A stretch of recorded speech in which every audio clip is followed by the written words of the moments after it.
En effet, Seigneur, nous voulons te remercier ce matin d'avoir un Dieu tel que toi, un Dieu qui s'est révélé à Israël avant de se révéler au peuple du monde entier au travers de Jésus. Nous te remercions, Seigneur, parce que nous qui sommes de simples humains, nous avons accès au trône de la grâce en Jésus-Christ. Et ce matin, Seigneur, nous voulons nous réjouir d'être tes enfants, de pouvoir nous présenter devant toi comme des enfants devant leur Père, avec confiance, en sachant, Seigneur, que tu nous aimes et que tu veilles sur nous. Merci de nous garder pendant ce temps que nous passons dans la louange et l'adoration, dans la méditation de ta parole, dans la prière. Garde-nous chacun, Seigneur, dans ta grâce. Et bénis aussi, Seigneur, nos frères et sœurs qui n'ont pas pu se joindre à nous ce matin. Nous les confions à ta grâce, Père, dans le nom de Jésus. Amen. Bien, quant à nous, nous continuerons notre série de méditations que nous avons commencée. Et aujourd'hui, comme je l'avais annoncé, donc on va considérer un petit peu ce qu'on pourrait appeler la spirituelle de la croissance en forme de spirale. J'en ai abordé le thème très brièvement la semaine passée, mais je vous rappelle donc que nous sommes en train de parler de la croissance spirituelle et on a insisté la semaine passée sur le fait que être chrétien est une chose, mais vivre en chrétien en est une autre. Pour être chrétien, il suffit d'accepter que le Seigneur est notre Dieu, notre Sauveur, et de lui donner notre vie. Et puis, on peut rester chrétien chez soi, bien tranquillement dans son coin, en se disant, voilà, maintenant tout va bien pour moi, je suis chrétien, je suis sauvé, alléluia, tout est merveilleux. Mais vivre en chrétien implique un engagement. Et cet engagement nous renvoie bien sûr au baptême, puisque le baptême est cet engagement à vivre avec le Seigneur et pas seulement à être quelque chose.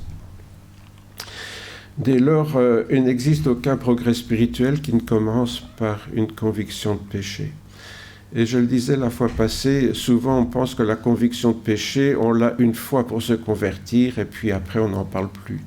En fait, c'est un processus continu qui engendre une démarche de repentance et cette repentance nous amène à une conversion. Et cette conversion, contrairement à ce qui est souvent l'idée dans nos milieux évangéliques, est une démarche continue. La conversion, ce n'est pas quelque chose qu'on fait une fois. Oui, on commence une fois, mais après, ça continue toute la vie du chrétien. Et si ça ne continue pas, on ne progresse pas. Donc, en fait, ce qu'on appelle généralement la conversion dans nos milieux évangéliques, ce n'est qu'un premier pas dans un processus, et un processus qui va continuer jusqu'à notre mort. Si bien qu'en réalité, le chemin de la vie chrétienne n'est pas linéaire, comme une ligne continue, ça commence A et ça va jusqu'au point B, et à ma conversion, et puis ça va continuer jusqu'à notre mort. Non, c'est un chemin qui est cyclique et où chaque cycle nous fait progresser d'un pas. Donc, comme un petit dessin, parfois vaut mieux qu'un grand discours, je vous ai fait un petit dessin là. On voit tout d'abord que le premier cycle en bas, la grosse flèche là en bas, voilà, vous la voyez là, ça commence par une conviction de péché. Et cette conviction de péché va me conduire à un deuxième point qui est la repentance. Lorsque je prends conscience de mon péché, j'arrive à ne plus supporter de me voir tel que je suis et je dis, Seigneur, il faut que tu changes ma vie. Moi, je ne supporte pas d'être comme ça. Il faut que tu transformes mon cœur, que tu changes mon cœur. Et lorsque le Seigneur répond à notre prière de repentance, nous passons par la conversion. Et on a fait un premier cycle. Mais ce premier cycle, souvent beaucoup de chrétiens s'y installent et ils pensent que voilà, maintenant c'est fait. Et on revient à notre image de la fois passée où je vous ai montré cette jeune fille qui avait trouvé le chemin du salut et qui était bien contente et puis qui s'y installe. Elle s'assied sur sa valise, elle est entrée sur le chemin du salut. Ça y est, maintenant elle est sauvée, il n'y a plus de problème, elle est tranquille. Et c'est ce qui arrive à beaucoup de chrétiens, malheureusement, je pense. Une fois qu'on a fait ce premier cycle, eh bien, on s'assied sur le chemin. Pourquoi ? Parce qu'on pense qu'on n'a plus besoin de se repentir. Et finalement, on arrête notre propre croissance spirituelle. Et ça, c'est le drame. Beaucoup de chrétiens, comme je le disais la dernière fois, n'ont plus progressé depuis cette fois-là. Et si je vous demandais, comme la fois passée, quelle est la dernière fois où vous êtes repenti devant le Seigneur ? Eh bien, je sais que beaucoup vont avoir du mal à trouver. Ah ben oui, quand est-ce que je me suis repenti ? Ah ben oui, quand je me suis converti, bien sûr. Ça veut dire que depuis lors, vous n'avez plus progressé. Hein. Vous êtes toujours sur le premier cycle, assis sur votre valise. C'est un drame. C'est un drame, pourquoi ? Parce qu'on a des églises qui traînent des sous-développés spirituels. Des gens qui sont restés des enfants spirituels. Alors, qu'on soit un enfant, c'est normal. C'est un passage obligé. Mais quand on reste enfant, ben, c'est comment ? Quand on retombe en enfance, c'est quoi ? C'est la sénilité. Hein ? Et je crois qu'il y a des chrétiens qui sont passés de l'enfance à la sénilité parce qu'ils n'ont pas grandi. Ils sont restés là toute leur vie. Et cette sénilité dans l'Église, je vous assure, est un drame. Pourquoi ? Parce qu'on se rend compte que beaucoup de chrétiens sont restés à Jean 3,16. Dieu a tant aimé le monde qu'il a donné son Fils unique pour que quiconque croit en lui ne périsse point la vie éternelle. Et leur théologie s'arrête là. Alors, les chants de louange, merci Jésus parce que tu as pardonné mes péchés, oui, et rien d'autre. Oui, merci parce que tu as pardonné mes péchés, oui, et rien d'autre. Ben non, on est toujours là. On est toujours là. Et on vit dans des églises évangéliques qui sont complètement infantilisées et qui sont restées simplement au premier cycle, qui n'ont plus grandi. Et ça, je vous assure, c'est vraiment dramatique. Dramatique, pourquoi ? Parce qu'on a des chrétiens qui ne pensent pas, qui ne réfléchissent pas. Ils sont contents comme des enfants. Voilà, Jésus m'aime, Jésus m'aime, c'est formidable, Jésus m'aime. C'est vrai. Mais est-ce que je vais rester à ce stade-là toute ma vie ? Si Jésus m'a appelé, c'est pour le servir. C'est pour m'engager dans un ministère, c'est pour faire quelque chose. Ce drame est souvent la conséquence d'une mauvaise compréhension donc du vocabulaire biblique.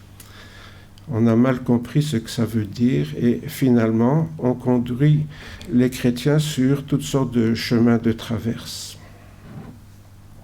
Alors je voudrais repréciser peut-être ce vocabulaire, la conversion, la repentance, la conviction de péché, des notions qu'on entend mais parfois on en a perdu le sens. La conviction de péché, qu'est-ce que c'est ? Beaucoup de chrétiens pensent que la conviction de péché, c'est quand on fait quelque chose de mal et qu'on demande pardon. Et c'est vrai. Hein ? La conviction de péché, c'est quand on demande pardon. Encore faut-il qu'on soit vraiment concerné et qu'on ne supporte pas quelque part ce que l'on est. On oublie très souvent que le péché, c'est pas seulement ce qu'on est, mais aussi ce que Dieu voudrait que l'on soit. Si je ne suis pas ce que Dieu veut de moi, même si je ne fais rien de mal, je ne fais rien de bien non plus. Vous voyez ? Et ce n'est pas ça que Dieu voudrait.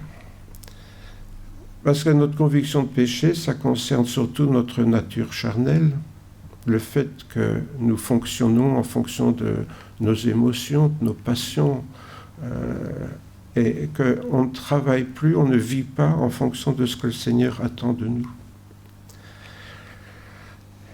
Les gens qui sont jaloux, colériques, paresseux, médisants, gourmands, ivrognes, cupides, dépravés, se trouvent souvent des excuses pour minimiser leur mauvais caractère. Je suis né comme cela, je n'en peux rien. Et vous savez, on ne peut pas changer sa nature, donc vous devez m'accepter comme je suis. Combien de gens raisonnent comme ça, même dans l'Église ? Ben oui, qu'est-ce que vous voulez, je suis comme ça. Voilà. le Seigneur m'aime comme je suis. Et pire, c'est que c'est vrai, le Seigneur vous aime comme vous êtes, mais il n'aime pas ce que vous êtes. Quand on a des enfants, même s'ils ont mauvais caractère, on les aime. Hein. Mais ça ne veut pas dire qu'on aime leur mauvais caractère. Oui. Et ça, c'est un petit peu un problème, je pense. On est tellement resté dans ce stade infantile. Ah oui, Jésus m'aime, il m'aime comme je suis, c'est formidable. Jésus, tu m'aimes comme je suis. Ah oui, oui. Alors je ne dois pas changer puisque tu m'aimes comme je suis. Pourquoi je travaillerai à ma sanctification puisque tu m'aimes comme je suis? Alors c'est peut-être une excuse pour ceux qui n'ont pas rencontré le Christ, mais pas pour ceux qui ont reçu le Saint-Esprit. Pourquoi? Parce que Jésus nous a dit, quand le Consolateur, donc l'Esprit Saint, sera venu, qu'est-ce qu'il fera? Il convaincra le monde de péché, de justice et de jugement. Si à un moment donné, ce que je suis et qui ne plaît pas à Dieu ne me dérange plus, c'est que le Saint-Esprit ne me parle plus. Et ça, vous voyez pourquoi j'ai dit c'est dramatique? C'est dramatique, si à un moment donné, le Saint-Esprit ne me parle plus. Pourquoi il ne me parle plus? Parce qu'à force de nous dire « tu devrais changer, là, ce que tu es, ça ne plaît pas au Seigneur », et que nous, on dit « oui, mais qu'est-ce que tu veux? Je suis comme je suis, je peux, voilà, je peux pas changer. » Eh bien, finalement, il ne nous dit plus rien. C'est ce qu'on appelle attrister le Saint-Esprit. Donc, autrement dit, si je ne veux pas admettre que mon caractère charnel est mauvais et engendre des péchés qu'il faudrait ôter de ma vie, c'est quoi? C'est parce que je n'ai pas reçu le Saint-Esprit ou bien alors parce que je lui résiste. Un des deux. Et on doit s'interroger. Si ce que je suis n'appelle aucun désir de changement de ma part, soit je suis parfait, ce qui est possible, hein, vous êtes peut-être un nouveau Jésus-Christ qui est né sur la terre et qui est parfait, je ne sais pas. Mais moi, je sais que je suis loin du compte, et en cas où je l'oublierais ou que le Saint-Esprit ne me le dirait pas, ma femme est là pour me le rappeler. Hein. Donc, parfois, c'est utile d'être marié, mais non, je dis ça, vous savez, c'est pas vrai, Françoise n'est pas comme ça. Mais disons, vous savez, on doit reconnaître ce qu'on est. Et si on ne veut pas l'admettre et qu'on s'en contente ou qu'on s'en satisfait, il y a un problème. L'apôtre Paul disait, pour vous, vous ne vivez pas selon la chair, mais selon l'esprit, si du moins l'esprit de Dieu habite en vous. Si quelqu'un n'a pas l'esprit de Christ, il ne lui appartient pas. Pour vous, vous ne vivez pas selon la chair, mais selon l'esprit. C'est quoi la chair? C'est notre nature profonde, nos passions. Hein? Tout ce qui est en nous et qui contribue à notre propre autosatisfaction. C'est ça la chair. Or, souvent, un pasteur me le faisait encore remarquer hier, c'est un pasteur qui vient d'un autre pays, et il dit, mais c'est drôle, ici en Belgique, j'ai l'impression que pour les chrétiens, Jésus, il est là à leur service. Je dis oui, c'est vrai, c'est comme ça. En Belgique, la plupart du temps, les chrétiens considèrent que Jésus est à leur service. Jésus est là pour les rendre heureux, pour qu'il n'y ait pas de problème dans leur vie. C'est pour ça que Jésus est venu, c'est pour que nous n'ayons aucun problème. Et s'il y a des problèmes, alors je ne viens plus à l'église, hein, parce que Jésus, il ne tient pas ses promesses. Voilà. Et je ne lis plus la Bible non plus, et je ne le prie plus. Voilà, il sera bien puni. C'est quoi ça? Vous voyez, il y a des pasteurs qui viennent d'un autre pays où l'évangile est manifestement plus vivant, et ils s'étonnent de voir comment on réagit. Ben oui, parce qu'on oublie que Jésus devrait être au service de notre chair. Alors évidemment, on n'a pas envie de la faire mourir, puisque c'est Jésus qui est à son service. Mais si je suis ouvert à l'action du Saint-Esprit, il va me convaincre de péché, du fait que ce que je suis s'oppose à la justice de Dieu. Rappelez-vous, le Saint-Esprit nous convainc de péché, de justice et de jugement. Est-ce que ce que je suis me dérange à certains moments?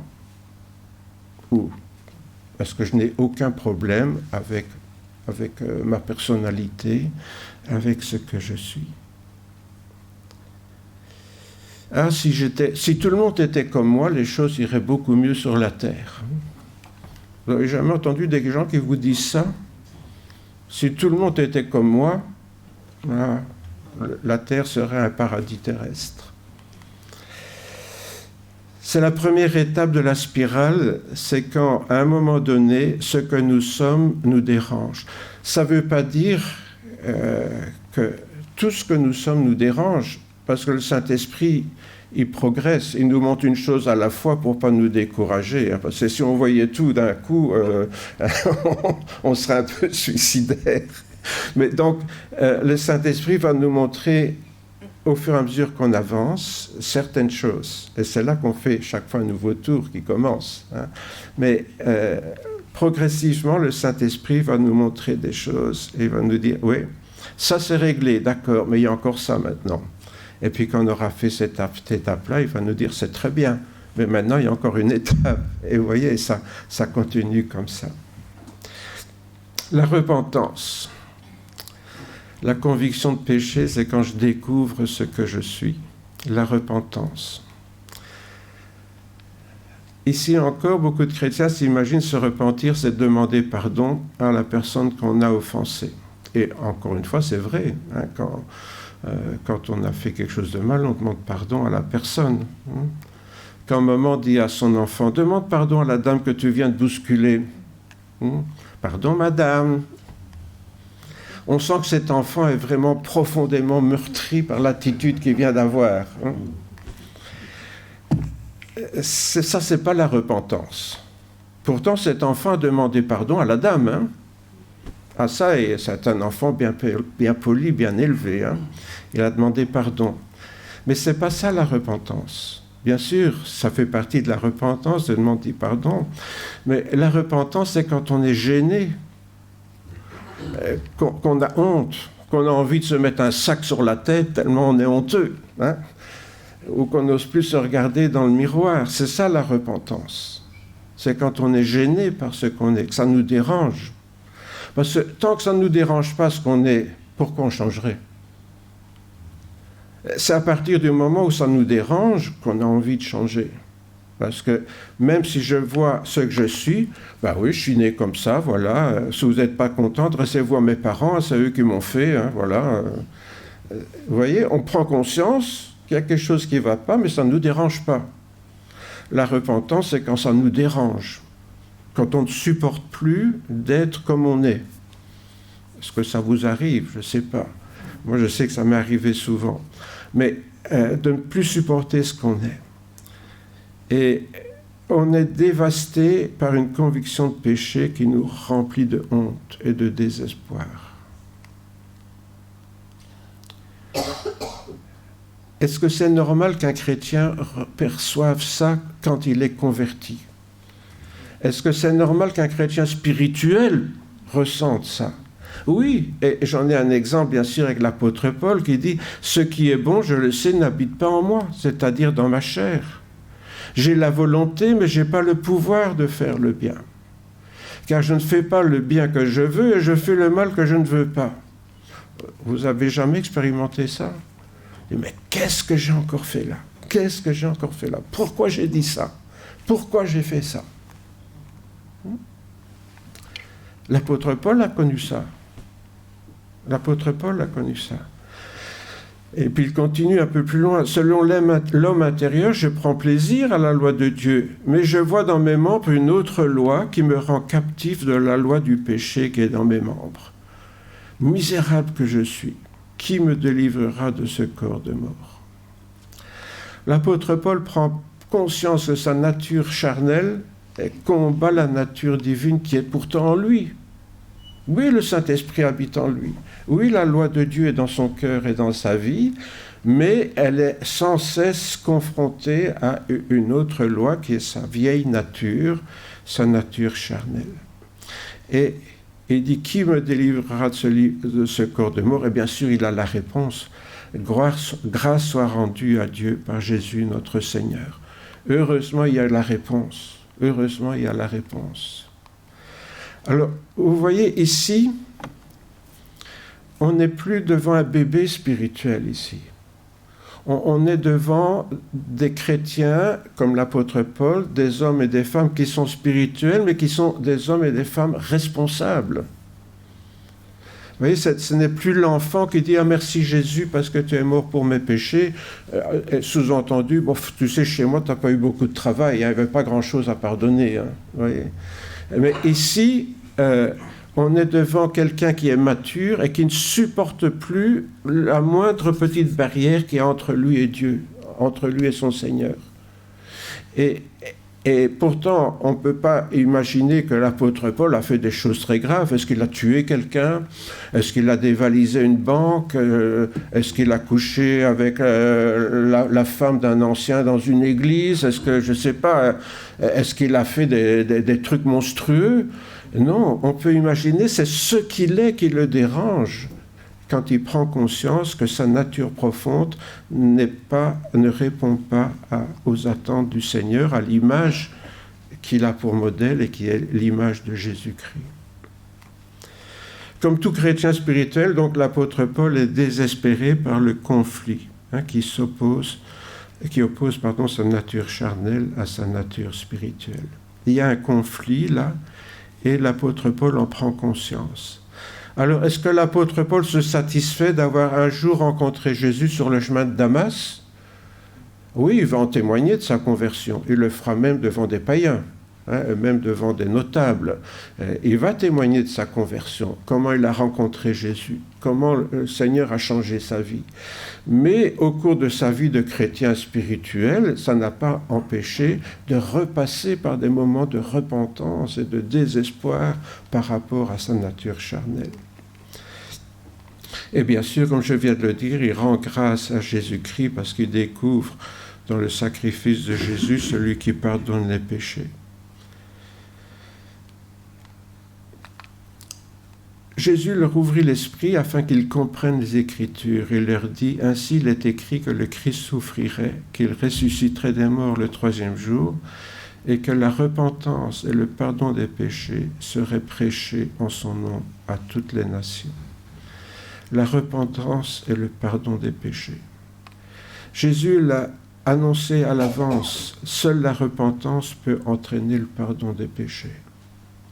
Bien sûr, il est mort pour les péchés, mais pour se placer au bénéfice de la croix, il faut se repentir. Ce n'est pas automatique.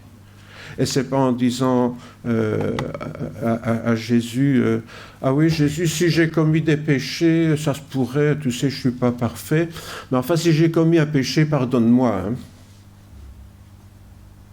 C'est de la repentance, ça. Ça, c'est le petit garçon qui dit, pardon madame. Oui, c'est pas de la repentance, ça. Et c'est assez facile de dire, oui, si jamais j'ai commis des péchés, mais tu sais, je ne suis pas parfait, allez, presque, mais si j'ai commis un péché, pardonne-moi, quoi. Oui, ce n'est pas la repentance. La repentance, c'est quand ça nous dérange d'être ce qu'on est, que le Saint-Esprit nous révèle. Et ceci nous amène bien sûr à la 3e étape dans cette spirale spirituelle qui est la conversion. La conversion, bien sûr, on y passe une première fois. Par définition, toute conversion, elle fait référence à un changement. Quand je me convertis, je change de système de valeurs. Ça peut être un changement monétaire, ça peut être un changement politique. Il y a des gens politiques qui changent de parti, ou il y en a même qui retournent carrément leur veste, comme on dit. Voilà, ça c'est le changement, la conversion. Et quand on change d'un pays à un autre, enfin maintenant en Europe, on est tous avec l'euro, sauf les British qui sont revenus, bien sûr, il faut toujours qu'ils fassent autrement que tout le monde à la livre sterling. Mais voilà, mais en principe, quand on change de pays, on convertit son argent. Donc si vous allez en Grande-Bretagne, vous allez convertir vos euros en livres sterling. Ça, c'est la conversion. On change de système de valeur. Et en fait, notre conversion, c'est quand nous recevons l'Esprit Saint et qu'on accepte Jésus comme notre Sauveur et comme notre Seigneur, on est adopté par notre Père Céleste. Et là, évidemment, tout change. On a changé de système de valeurs. Et l'apôtre Paul encore dira ceci: si vous vivez selon la chair, vous mourrez. Mais si par l'esprit vous faites mourir les actions du corps, vous vivrez. Car tous ceux qui sont conduits par l'Esprit de Dieu sont fils de Dieu. Vous avez déjà réfléchi que Paul parle à des chrétiens, là. Il est en train d'écrire aux chrétiens de Rome. Et il ne parle pas des païens, ce n'est pas de l'évangélisation qu'il fait, là, l'apôtre Paul. C'est de l'édification. Il parle à des chrétiens en leur disant: si vous vivez selon la chair, vous mourrez. Pourquoi? Parce que si vous vivez toujours selon la chair, c'est que votre première conversion est une fausse conversion, tout simplement. Il dit la même chose que l'apôtre Jacques, hein. Montre-moi ta foi par tes œuvres. Si votre vie n'a pas changé, c'est que vous n'êtes pas converti. Ouais. Si vous passez en Angleterre et que vous voulez payer avec des euros, c'est que vous n'avez pas converti votre argent en livres. Et c'est la même chose dans le domaine spirituel, c'est ce que Paul nous dit là. Si vous vivez selon la chair, c'est que vous n'êtes pas converti. Alors là, c'est grave quand même. Et pourquoi dit-il? Tous ceux qui sont conduits par l'Esprit de Dieu sont fils de Dieu. C'est important d'avoir cette conversion. Et vous n'avez pas reçu un esprit de servitude pour être encore dans la crainte, mais vous avez reçu un esprit d'adoption par lequel nous crions « Abba, Père ». L'Esprit lui-même rend témoignage à notre esprit que nous sommes enfants de Dieu. Or, si nous sommes enfants, nous sommes aussi héritiers, héritiers de Dieu, co-héritiers de Christ, si toutefois nous souffrons avec lui afin d'être glorifiés avec lui. Et cette souffrance, elle passe justement par ce travail sur soi. C'est toujours difficile de faire un travail sur soi. C'est même une souffrance parce qu'on doit changer ce qu'on est. Et c'est ce que font beaucoup de psychologues. Ils aident des gens à faire un travail sur eux-mêmes. Hein. Il n'y a pas que les chrétiens. Pourquoi?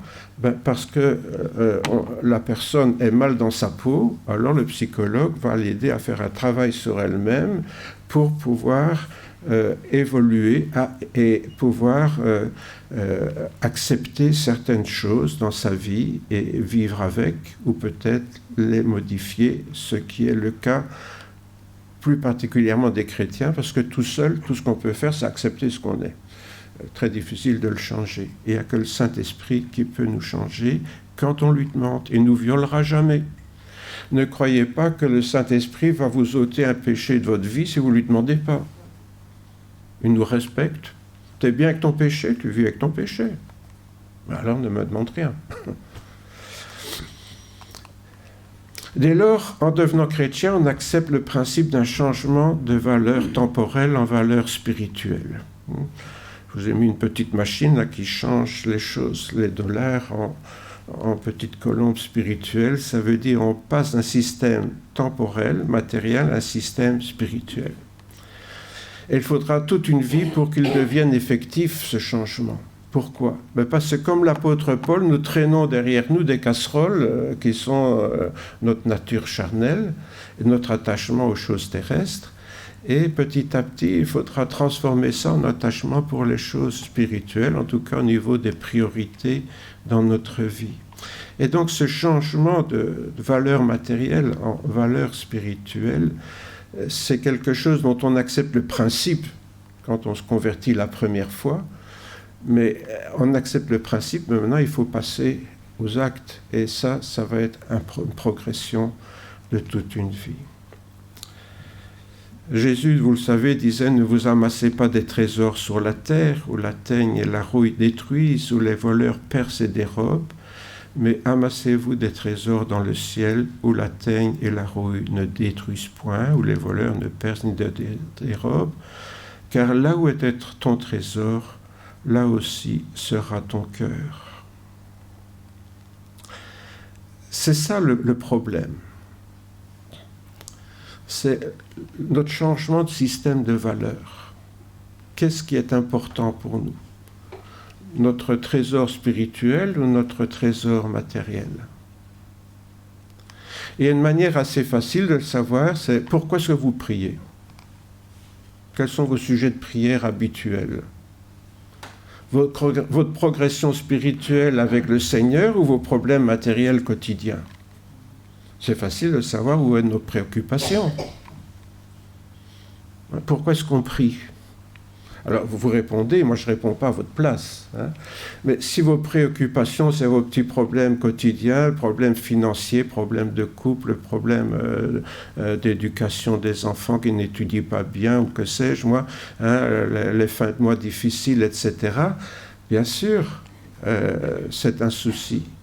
Mais est-ce que nous avons le même souci pour les valeurs spirituelles? Ou bien est-ce que c'est complètement gommé?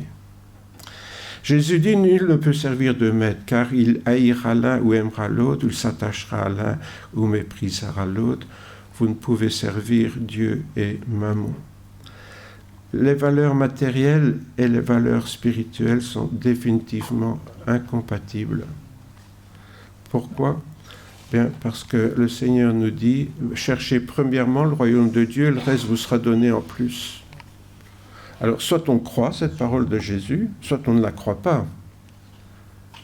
Ça veut dire quoi la parole de Jésus? C'est que si je me tracasse pour mes problèmes spirituels, il s'occupe du reste. Et Françoise et moi, on pourrait vous témoigner que c'est vrai. Toute notre vie, on s'est préoccupé des problèmes spirituels, et le Seigneur a pris soin du reste. Ça marche, mais il faut le croire, et il faut le vivre. Si on se préoccupe des choses de Dieu, et on n'a même plus besoin de le demander. Je vous assure, il y a des tas de choses. J'ai les mêmes problèmes que vous, il ne faut pas croire, des fins de mois difficiles et tout ça. Vous n'êtes pas les seuls à connaître. Mais je sais que le Seigneur pourvoit. C'est plus mon problème. Ça ne sert même à rien que j'en parle au Seigneur, il est au courant. C'est mon Père. Pourquoi je lui demanderais « Ah papa, s'il te plaît, donne-moi une tartine ». Vous allez faire ça avec Dieu. Si c'est votre Père et on n'en parle même pas, il s'occupe de votre tartine.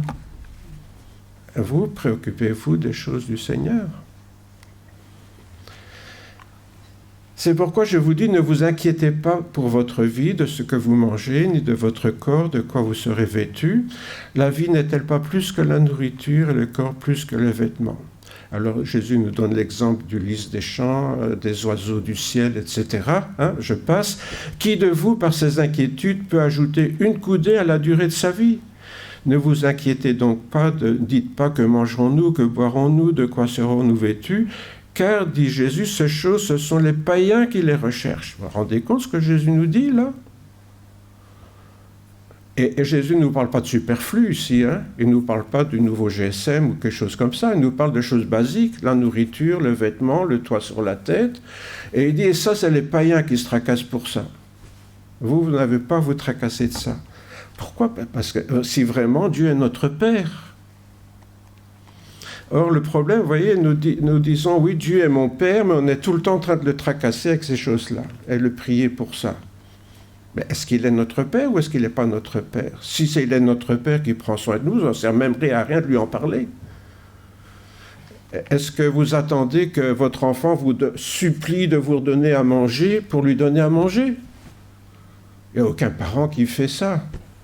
Les parents même vont se priver pour donner à manger à leurs enfants. Ils ne vont pas attendre que les enfants les supplient de pouvoir manger. Votre Père Céleste sait que vous en avez besoin. Cherchez premièrement le royaume de Dieu, la justice de Dieu. Toutes ces choses vous sont données par-dessus. Ne vous inquiétez pas du lendemain, car le lendemain aura soin de lui-même. À chaque jour suffit sa peine. Alors c'est bizarre parce que même les païens connaissent ça. À chaque jour suffit sa peine. Mais ils ne comptent pas sur Dieu pour autant. Et je me demande si nous comptons vraiment sur Dieu pour ces soucis quotidiens. Ou est-ce que nous sommes prêts à dire, Seigneur, ces choses-là, je ne m'en occupe plus, c'est ton problème, moi je m'occupe de toi. Oui. C'est pour cette raison que le premier cycle que nous avons vu, conviction, péché, repentance, est appelé à se renouveler périodiquement. C'est bien d'avoir fait le premier cycle, parce qu'on est devenu chrétien, mais maintenant il va nous falloir vivre en chrétien. Et vivre en chrétien, c'est un cycle qui va se renouveler continuellement au cours de notre croissance spirituelle. Pourquoi chaque fois que je fais un nouveau cycle, je grandis d'un étage dans ma vie spirituelle. voyez pourquoi je disais que la croissance spirituelle, ce n'est pas linéaire, c'est cyclique. Et au fur et à mesure que vous grandissez, bien, vous faites toujours le même circuit. Le même circuit. Pourquoi? Parce que chaque fois, vous découvrirez d'autres choses que le Seigneur vous demande. Et encore une fois, il ne va pas seulement vous demander de ne pas trop, coucher avec la voisine ou le voisin. Il y a des choses. Et il va vous demander peut-être certaines choses pour le servir. Pourquoi? Parce qu'il nous a appelés, c'est pour le servir. Et donc, cette croissance spirituelle, elle va se nourrir de tout ce que le Seigneur nous enseigne par son esprit et par sa parole. En même temps, des choses qu'il ne faut pas faire, mais aussi des choses qu'il faudrait faire et qu'on ne fait pas. Cette croissance spirituelle donc, se fait en suivant deux axes parallèles et très interdépendants qui grandissent ensemble, que l'on appelle la sanctification et la consécration. Oui, je fais un peu une leçon de vocabulaire ce dimanche matin. La croissance spirituelle, sanctification, consécration. Et c'est au fur et à mesure que nous grandissons en faisant des tours, que nous grandissons dans cette sanctification et cette consécration. Alors, la sanctification, pour faire simple, c'est facile à comprendre, un enfant peut le comprendre. La sanctification, c'est ce qu'on est. Le Seigneur veut qu'on change notre nature charnelle en nature spirituelle. Ça, c'est la sanctification.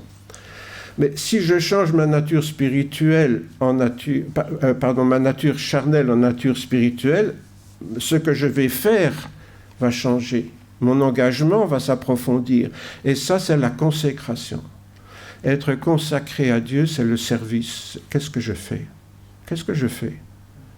Plus je suis proche de Dieu, plus je sais ce qu'il me demande et plus je fais ce qu'il me demande. C'est pour ça que les deux vont ensemble. Si je grandis dans ce que je suis, je grandis dans ce que je fais. Mais je ne peux pas grandir dans ce que je fais si je ne grandis pas dans ce que je suis. Les deux marchent ensemble. C'est pour ça que ces deux mots que souvent on prend l'un pour l'autre, c'est deux choses différentes. Il y a ce que je suis et il y a ce que je fais. Et chaque fois que je fais un nouveau tour dans ma croissance spirituelle, je grandis dans ces points-là vers l'image de Jésus-Christ, bien sûr, qui est mon idéal à poursuivre. Quand l'Esprit me donne une conviction de péché et que je me repens de ce péché, je me rapproche de la sainteté de Dieu et je grandis en sanctification. Pourquoi? Chaque fois que j'ai une conviction de péché, repentance, conversion, je suis plus près de Dieu. Mais si je fais un nouveau tour, je suis encore plus près de Dieu. Si je fais un nouveau tour, je suis encore plus grand. Donc je grandis dans ma sanctification, dans ce que je suis. Et automatiquement, ma repentance sincère va entraîner des changements dans ma vie. Pourquoi c'est le propre de la repentance? C'est que ça crée des changements. Des changements de comportement. Il y a des choses que je ne ferai plus, que je faisais avant et que je ne ferai plus. Et il y a des choses que je ne faisais pas avant que je vais commencer à faire. Vous voyez, ça marche ensemble. Donc, à chaque tour, je me rapproche de Dieu. Dieu me montre des choses et me délivre de certains péchés. Mais en même temps, il me délivre de certains péchés qui sont des péchés parce que je n'obéis pas au Seigneur et que je devrais faire. Et donc, ma croissance continue. Chaque fois que j'ajoute un nouveau cycle à ma croissance spirituelle, eh bien, je grandis donc dans ma sanctification et ma consécration pour le Seigneur.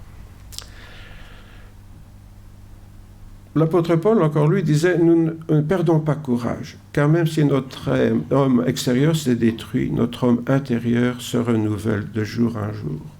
Ainsi, nos légères afflictions du moment présent produisent pour nous, au-delà de toute mesure, un poids éternel de gloire.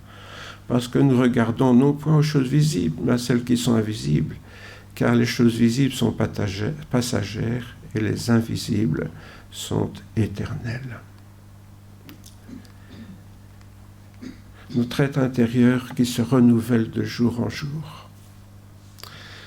Vous voyez, l'apôtre Paul, le renouvellement. Un renouvellement, ça donne cette idée de cycle-là. On refait le même circuit, mais à un étage au-dessus. Et puis on refait le même circuit, mais encore un étage au-dessus. Et comme ça, jour après jour, semaine après semaine, mois après mois, ça dépend à quel rythme on avance, mais on grandit et on se rapproche du Seigneur et on se rapproche de sa volonté dans notre engagement pour lui. Parmi nos afflictions du temps présent, comme on a vu tout à l'heure, on ne peut négliger nos péchés, puisque la spirale de notre croissance spirituelle, elle commence avec la conviction de péché. Et vous voyez pourquoi cette conviction de péché, je n'en parle pas pour culpabiliser qui que ce soit ici, mais pour qu'on prenne conscience que dans ma croissance, c'est là que chaque fois que ça va commencer. Le Seigneur va me montrer quelque chose que je fais qui devrait ne plus se faire dans ma vie, et il va ou bien me montrer quelque chose que je devrais faire et pour laquelle je fais la tête dure et je fais semblant de ne pas entendre. Oui. Je fais semblant, je trouve des excuses pour dire non, ça demande à quelqu'un d'autre, moi, j'ai pas envie. On est un peu comme Jonas, vous vous rappelez, Jonas, et Dieu lui dit d'aller à Ninive et il prend la direction opposée. Lui, au lieu d'aller en Orient, il part en Occident vers l'Espagne. Il prend le bateau, là. Bon. Et donc, nous, on a parfois comme ça. Est-ce que Jonas a fait du mal à quelqu'un? Est-ce qu'il a agressé quelqu'un? Non, simplement, il n'a pas fait ce que Dieu lui demandait. Et ça, c'est aussi un péché. Vous voyez, nous, on a tendance toujours à voir les péchés un peu comme les Juifs. Ils ont toute une série de mitzvot comme ça. Et beaucoup de choses, c'est tu ne peux pas, et quelques-uns, c'est tu dois. Oui, mais il y a aussi tu dois dans les péchés. Et on voit ça dans l'Ancien Testament. Il y a des choses qu'on ne peut pas faire, il y a des choses qu'on doit faire. Encore faut-il que nous puissions reconnaître ce péché en nous. Alors comme je ne suis pas toujours très gentil comme pasteur, mais en plus je n'ai même pas honte, parce que c'est le Seigneur qui me le demande, et parce que vous savez pourquoi je n'ai pas honte? Parce que je prêche toujours pour moi d'abord. Donc, dites-vous bien, quand je prêche à l'église, c'est parce que je prêche d'abord pour moi. Parce que c'est le Seigneur qui m'a repris dans ma conscience. C'est le Seigneur qui m'a repris dans mon cœur et je partage avec vous. Donc, il ne faut pas croire que moi, je suis mieux que vous. C'est parce que je ne suis pas mieux que vous que je me sens le droit de partager, quoi. Dire, bon, voilà, on partage. Et donc, la semaine prochaine, on va essayer de débusquer les péchés cachés. Loulou, es-tu là? Vous savez, le truc des enfants, là, qui se promènent dans la forêt. Loulou, es-tu là? Eh bien, nous, on fera péché, es-tu là? Je le prends avec le sourire, pour ne pas pleurer. Parce que, en fait, vous savez, le gros problème avec le péché, c'est qu'on y est tellement habitué qu'on ne le voit plus. C'est ça le problème. Et il fait tellement partie de nous qu'on ne le voit plus, quoi. Oui, quand on se voit dans le miroir, on voit peut-être, je ne sais pas moi, là, j'ai un bouton qui pousse, là, oui, ça je vois, là, le bouton il me dérange. Mais le péché ne me dérange pas parce que je ne le vois pas, quoi. Donc, la semaine prochaine, ce que j'aimerais faire avec vous, il faut bien passer par là, puisque c'est par là que ça commence, de se dire, qu'est-ce qu'il y a dans ma vie? Qu'est-ce que le Saint-Esprit me dit que peut-être je fais la sourde oreille? Vous savez, parfois, les vieux monsieur comme moi, quand ils ne veulent pas entendre leur femme, ils enlèvent leur petit appareil, là, pour ne pas entendre. Mais je crois qu'il y a beaucoup de chrétiens qui font ça avec le Seigneur aussi.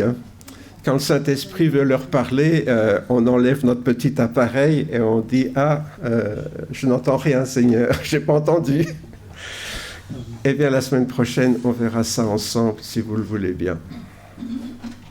J'ai peur que l'église soit vide la semaine prochaine. On va prier. Seigneur notre Père, c'est vrai, Seigneur, que nous sommes des drôles d'enfants pour toi. Nous t'aimons, Seigneur, et puis en même temps, on n'a pas toujours envie de t'écouter, on n'a pas toujours envie de faire ce que tu nous demandes. Et Seigneur, oui, je vais te demander pour moi-même, mais aussi pour mes frères et sœurs ici, de pouvoir, Seigneur, nous préoccuper de toi avant toute chose, de ce que tu attends de nous, de ce que tu attends de nous dans notre vie, dans notre croissance avec toi, des choses qui doivent changer, de ne pas faire la sourde oreille, mais aussi, Seigneur, en changeant ce que nous sommes, de découvrir aussi ce que tu attends de nous et de nous aider, Seigneur, à progresser avec toi. Oui, Seigneur, nous sommes bien souvent restés bloqués à certains moments dans notre vie avec toi. Nous n'avons plus grandi. Nous sommes restés où nous étions avec l'idée que, voilà, je suis bien, maintenant je suis sauvé, je ne bouge plus, j'attends que tu reviennes. Seigneur, donne-nous la grâce de pouvoir rechercher premièrement les royaumes, les choses du royaume de Dieu, et de vraiment croire, Seigneur, que tu t'occupes du reste si nous le faisons. Seigneur, donne-nous vraiment du sérieux par rapport à cela, rechercher le royaume de Dieu. Et savoir, Seigneur, que tu es fidèle. Si nous le faisons, toi aussi tu es fidèle. Mais souvent, c'est nous qui te bloquons, Seigneur, par notre manque de foi. Nous te harcelons, Seigneur, dans nos prières avec les choses de la vie quotidienne. Et nous ne cherchons même pas à grandir avec toi, à grandir dans ce que tu attends de nous, de ce que tu veux faire avec nous. Donne-nous, Seigneur, de prendre toutes ces choses à cœur, afin que nous puissions être ce que tu veux que nous soyons et réjouir ton cœur de Père, que nous soyons vraiment des enfants qui te font plaisir, Seigneur, par notre vie, par notre conduite, par nos comportements, par ce que nous sommes, par ce que nous faisons. Gloire te soit rendue, Père, parce que tu ne nous punis pas, Seigneur, tu ne nous tiens pas rigueur, tu nous aimes comme nous sommes, c'est vrai, mais donne-nous, Seigneur, de ne pas nous contenter de ce que nous sommes, d'avoir à cœur de te glorifier dans notre vie réellement, Seigneur. Et pour cela, nous te demandons pardon, mais nous te prions aussi du plus profond de notre cœur. Amen.